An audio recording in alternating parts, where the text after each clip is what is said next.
everybody, and welcome back to another episode of The Points of Articulation. My name's Dave, and it's day 8 of Micro Machine March 2. So today we're looking at the Star Trek Micro Machines U.S.S. Enterprise NCC-1701-B. Now, the Enterprise B is an Excelsior class refit, and I'm glad they went with that choice. The Excelsior is regarded as one of the best designs ever used in Star Trek, and for good reason. It's nice and long and elegant, and it is a beautiful design, it really is. So as you can see, it was modified a little bit with some extra parts here and there, and that's pretty awesome. So this particular vessel was first seen in Star Trek Generations, the bridge movie, if you will, between the motion picture with Kirk and the Next Generation cast with Picard. And it actually had one of my favorite lessons in the movie, which basically teaches you that you shouldn't be afraid of time or death or failure or life in general. That no matter what happens, you got to keep moving forward and be the best person you can. And even to this day, it always hits me. And if you haven't seen Star Trek Generations, sit back, watch it, and listen. It's such a great film when you break it down. Now, besides the film, if you're a fan of the Next Generation show, you'll know that when Picard has all his senior staff in that room, there is an Excelsior type in the slot for all the different Enterprises on the wall. So they didn't have the exact details of this vessel here, but on the wall you could definitely tell it's a normal Excelsior, just cut in half and pasted to the wall. And it's so cool to see that because it links in with the whole timeline, and that's pretty sweet. Now, the Excelsior class might be a large vessel, but for this little miniature here, you're looking at a little under 3¼ inches long, which is very nice. And if you're looking to buy this bad boy, you can find it in Star Trek Collection number 9 or the Star Trek Collector's Set number 2. So we do have a lot to cover. We're going to look at the mold, the paint, put on a stand, compare it, and then we'll be done. So let's get moving. Kicking off this review looking at the mold, I must say this is a beautiful ship. If you're a fan of the Excelsior, go for it. This thing is beautiful. It really is. Now, this is an old model. As you can tell, it has some wear on it. Little paint mishaps. But anyway, for the mold itself, we have our bridge. These little yellow paints right here. These are the phaser banks. Then we have our RCS thrusters. Nice paneling and molding going around the side here. So that's pretty sick. On the bottom, we have our sensors dome. Nice work here with all these lines. RCS thrusters. Pretty sick. On the back here, we have our impulse engines. And we got 4 of them here, so that is sick. These 2 are added in with the refit. Such an interesting design. Now, for the secondary hull, nicely done. It's smooth right here at the top. But on the bottom, we have our deflector. Photon torpedo bay should be right here. Coming down, we have some nice lines. Pretty cool. On the back, we have our secondary shuttles, photon torpedoes, and then some nice designs on the bottom of the vessel. Pretty cool. And then on the back, on the top, we have our shuttle bay. Pretty nice. Look at all that detail.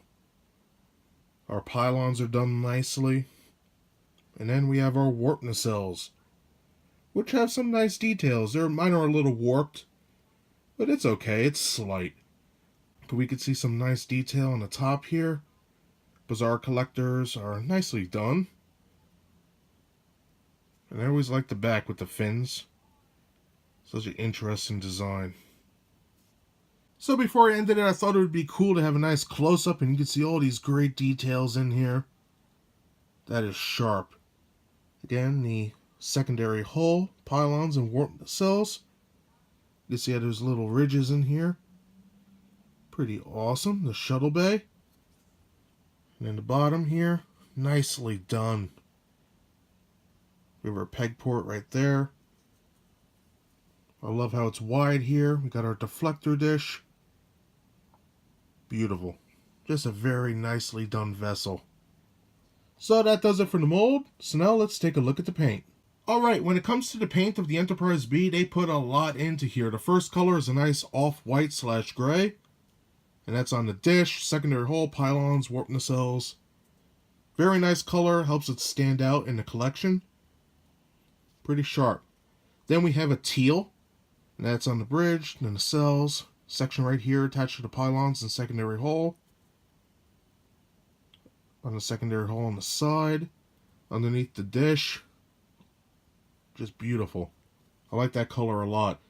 Now on top of that, we have dark gray for the bridge, the shuttle bay, the neck piece, secondary shuttle bay, this section right here on the back, and we have two little rectangles painted in.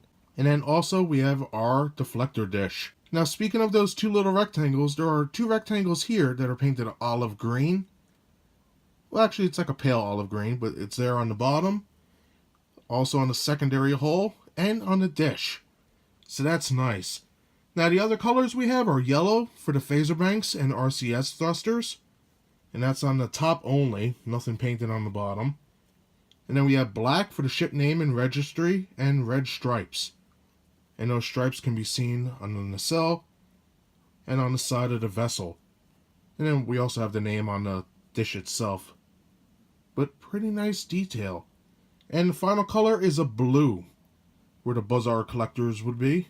And that is very nice. I like that shade. And that does it for the paint. So now that I'm done with the mold and paint, let's put this bad boy on the stand, compare it to another ship, and then we'll be done. And just like most Micro Machine ships, comes with a cool translucent stand. Just peg it in the port like so, and you're good to go. Now for a little size comparison with the U.S.S. Enterprise B, I have it next to the original U.S.S. Excelsior. Nice vessel. They do make an NX variant. I don't have it, but one day I will grab it. And then over here we have the Galoob Star Wars X-Wing Starfighter, and just beautiful ships all around. And that does it today for my review of the Star Trek Micro Machines U.S.S. Enterprise B. Now the Excelsior class refit was first seen in Star Trek Generations, and for this particular vessel's length, it's under 3¼ inches, which is very nice for a Micro Machines model. Now to me, the Enterprise B was always important. First of all, it was the successor to Kirk's Constitution class, the Enterprise A, but also it started to fill in the gaps, which I like to call the Star Trek Dark Ages, if you will, which is anything after Kirk and starting with the Next Generation. So you had a long time of question mark. Yes, there was an Enterprise B. Yes, there was an Enterprise C. But where's all the vessels from that time period? It's very mysterious to me. They never touch upon it. They never talk about the time period. All the ships we see are basically kit bashes of the Galaxy class. You know, the whole fleet that the Borg wiped out.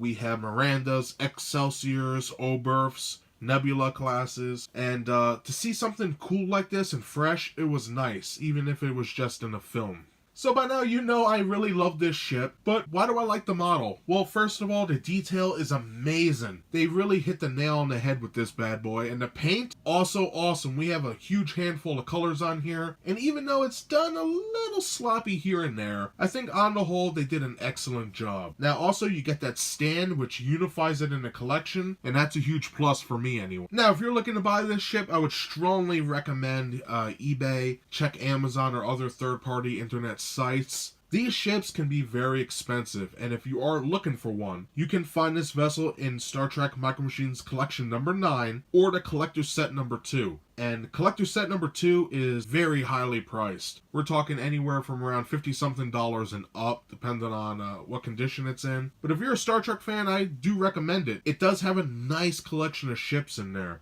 But like I always say in all my videos, be patient, be eagle-eyed, and try and save yourself some money. So I recommend this ship for anybody who's a collector of Star Trek starships, who likes the Excelsior or the Excelsior refit, or if you're a Star Trek fan in general. So that's everything I have to say about this ship today. So thank you so much for watching. I hope you enjoyed my video. If you did, hit that like button. And if you would like to see new reviews every Thursday, click subscribe. Again, thank you so much for watching, and I'll see you next time.